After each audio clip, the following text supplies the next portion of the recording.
Hello అండి, నమస్తే.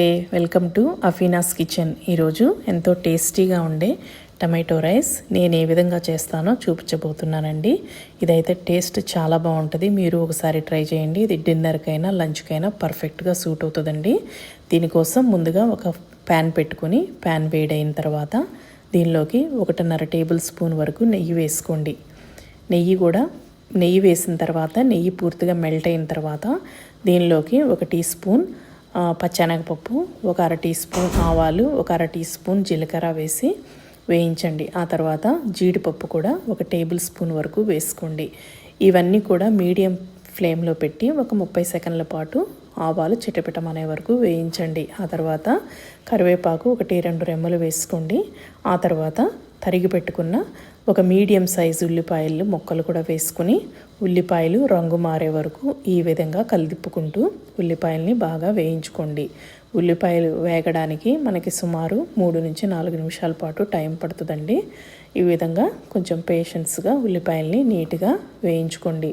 ఉల్లిపాయలు మంచిగా వేగితేనే టమాటో రైస్ టేస్ట్ బాగుంటుందండి. ఉల్లిపాయలతో పాటు జీడిపప్పు కూడా వేగిపోయినాయి కదా, ఈ జీడిపప్పుని తీసి పక్కన పెట్టుకోండి.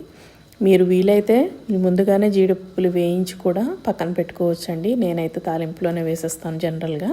మీరు కొన్ని ఉన్నా కూడా కొన్ని తీసి పక్కన పెట్టుకోండి. ఇప్పుడు చూడండి, ఉల్లిపాయలు కొద్దిగా రంగు మారుతూ ఉంది కదా. ఈ టైంలో మీరు కొద్దిగా 1 టీ స్పూన్ వరకు అల్లం వెల్లుల్లి పేస్ట్ వేసుకోండి. నాకు వీడియో క్లిప్ మిస్ అయిందండి.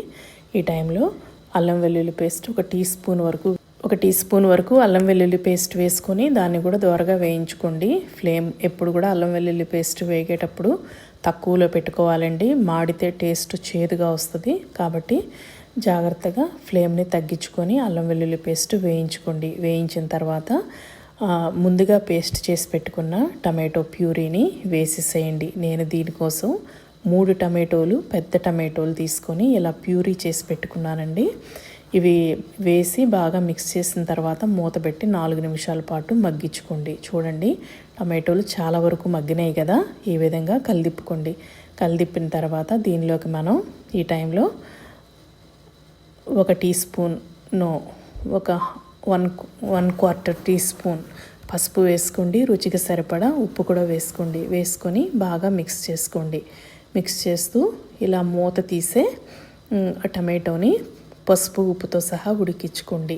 చూడండి, చాలా వరకు ఆయిల్ పైకి రిలీజ్ అవుతుంది కదండి.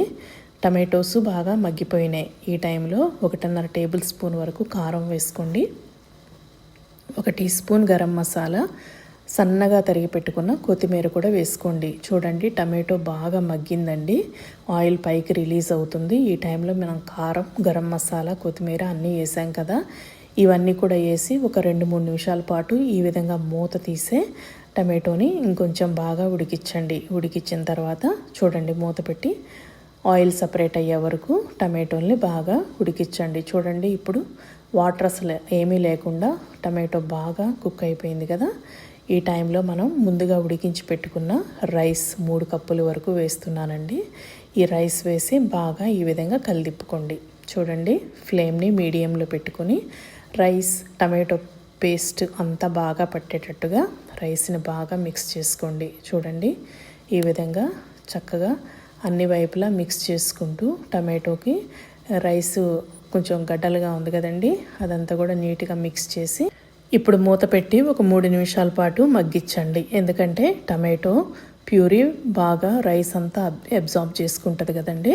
చూడండి, ఇప్పుడు రైస్ బాగా ఆ టమాటో పేస్ట్ని అంతా అబ్జార్బ్ చేసుకుంది కదా.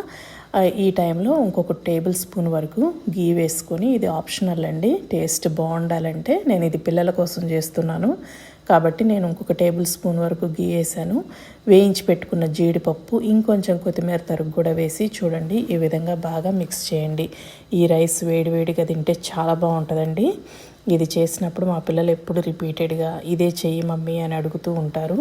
మీరు ఒకసారి ట్రై చేయండి. ఎలా వచ్చిందో కామెంట్స్ రూపంలో చెప్పండి. మా ఛానల్కి సపోర్ట్ చేసుకోండి. మీకు నచ్చినట్లయితే మీ ఫ్రెండ్స్కి ఈ వీడియో షేర్ చేయండి. థ్యాంక్ యూ ఫర్ వాచింగ్ అండి. Don't forget to like, share and subscribe. Thank you for watching.